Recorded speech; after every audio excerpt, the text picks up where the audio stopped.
Another day, another gift na naman mga lot.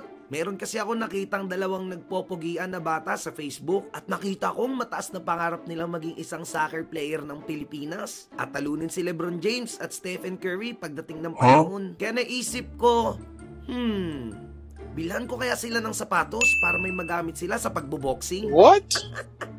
At meron din pala akong ibabalita sa inyo na medyo malungkot. Isa sa mga kapatid na naman natin ang maglalaho dito sa Cebu Compound at walang iba kundi si Baw-Baw. Sa kadahilan ng nakakaramdam na siya ng matinding kalungkutan dito at namimiss na niya ang kanyang pamilya.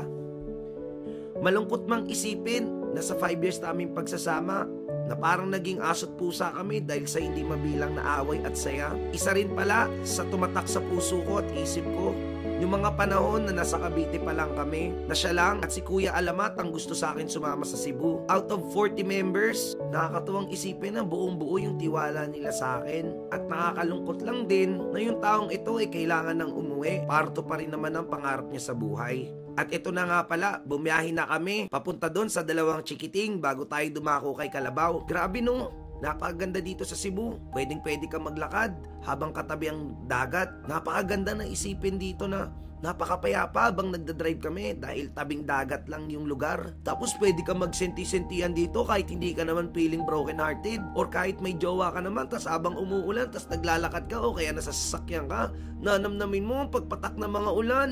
Hala, feeling broken.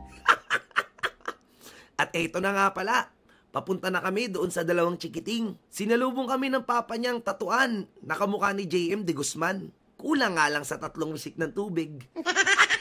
Nung nakita ko nga pala yung mga bata, agad-agad ko nang binigay ang regalo ko sa kanila. Baka sa mga mukha nila ang pagka-excited nung malaman nila na may regalo ko sa kanila. Alam mo yung ganito yung mga taong masasarap bigyan ng regalo. Dahil mararamdaman mo sa kanila yung pagkatuwa. Yun bang makikita mong sobrang na-appreciate nila yung bagay.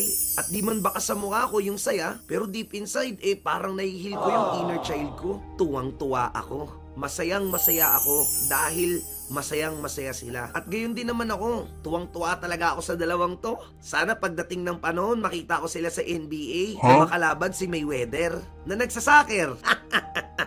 At syempre, balik na tayo sa malungkot na part. Boy, galingan mo lagi boy ha. Matik yan boy. Let's go boy. Let's go boy.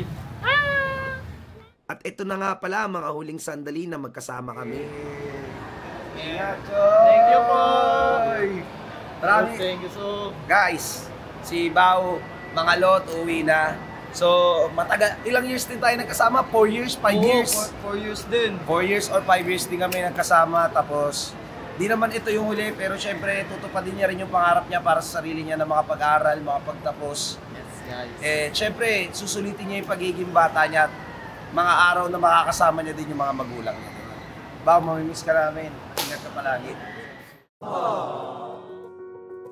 Sana sa pag-uwi niya, hindi niya makalimutan ang mga masasayang alaala na magkakasama kami. Nakakamiss lang din talaga yung dati, na napakagulo ng bahay. Nandyan pa si Troy dyan, ay laging may sigawan at alitan. Pero kahit ganun pa man, hindi kami nag-iwanan. Bao, kung mapapanood mo to, hanggang sa uli, paalam.